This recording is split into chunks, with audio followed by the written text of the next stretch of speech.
প্রিয় শিক্ষার্থীরা, চলো জেনে নেই সংখ্যায় সংখ্যায় সংবিধানের নানা তথ্য।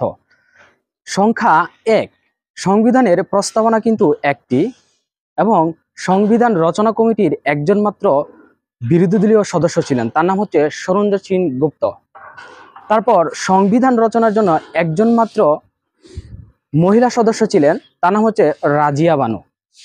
সংখ্যা 2, সংবিধানের ভাষা কিন্তু দুটি, একটি হচ্ছে বাংলা আর একটি হচ্ছে ইংরেজি। সংখ্যা 4, সংবিধান গৃহীত হয় 4 নভেম্বর 1972 সালে এবং 4 নভেম্বরকেই কিন্তু সংবিধান দিবস হিসেবে পালন করা হয়ে থাকে। সংখ্যা 5, বঙ্গবন্ধু শেখ মুজিবুর রহমানের 7 মার্চের ভাষণ সংখ্যা 5 নম্বর তফসিলে কিন্তু সংযুক্ত করা হয়েছে। সংখ্যা 6, বঙ্গবন্ধু শেখ মুজিবুর রহমানের মহান যে স্বাধীনতার ঘোষণা দিয়েছেন 26 মার্চ, সেটা 6 নম্বর তফসিলে সংযুক্ত করা হয়।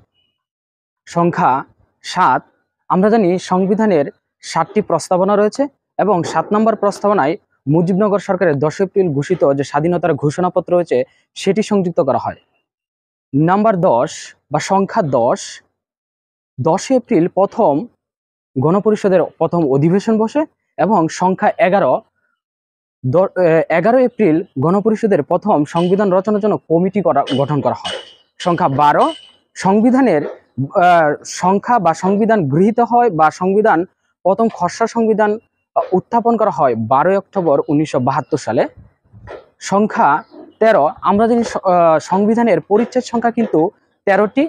সংখ্যা 14, সংবিধানের 14 ডিসেম্বর সংবিধান প্রথম স্বাক্ষরিত হয় এবং গণপরিষদে প্রথম স্বাক্ষরিত সর্বোপরি সেটি হচ্ছে 14 ডিসেম্বর।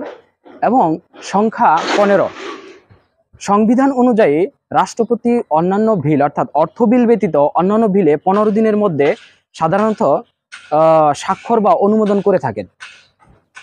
সংখ্যা 16 ডিসেম্বর 1972 সালে আমাদের যে সংবিধান, সেই সংবিধানটি কার্যকর হয়। এবং সংখ্যা 18, সংবিধান অনুযায়ী অবশ্যই একজন ভোটার হতে হলে 18 বছর সর্বনিম্ন বয়স হতে হবে। এবং সংখ্যা 25, আমরা জানি মেম্বার অফ পার্লামেন্ট বা সংসদের সদস্য হতে হলে অবশ্যই সর্বনিম্ন বয়স 25 হতে হবে। সংখ্যা 30, একটি সংসদ নির্বাচন সংগঠিত হওয়ার পর 30 দিনের মধ্যে অবশ্যই সংসদ আহ্বান করতে হয় বা সংসদের যে মিটিং বা সেটা অবশ্যই আহ্বান করতে হয়, সংসদ সভা। তারপর সংখ্যা 35, একজন রাষ্ট্রপতির সর্বনিম্ন বয়স বা একজন রাষ্ট্রপতি হতে হলে সর্বনিম্ন বয়স 35 হতে হবে। সংখ্যা 50, আমরা জানি সংবিধান অনুযায়ী আমাদের সংবিধানের নারী সংখ্যা বা নারী সংরক্ষিত সংখ্যা মহিলা সংখ্যা হচ্ছে 50 জন। সংখ্যা 60, আমরা জানি সংখ্যা 60 অনুযায়ী যে একজন সংসদের কুরাম সদস্য সংখ্যা 60 হতে হবে। কুরাম অর্থাৎ 60 জন সদস্য নিয়ে কুরাম গঠন করা হয়ে থাকে সংসদে। এবং সংবিধান অনুযায়ী একটি সংসদ নির্বাচন সংগঠিত হওয়ার পর বা একটি সংসদ যে সভা, সেই সভার 2 মেয়াদে অর্থাৎ 2টি সংসদের মধ্যবর্তী সময় অবশ্যই 60 দিন হতে হবে, এর বেশি হবে না।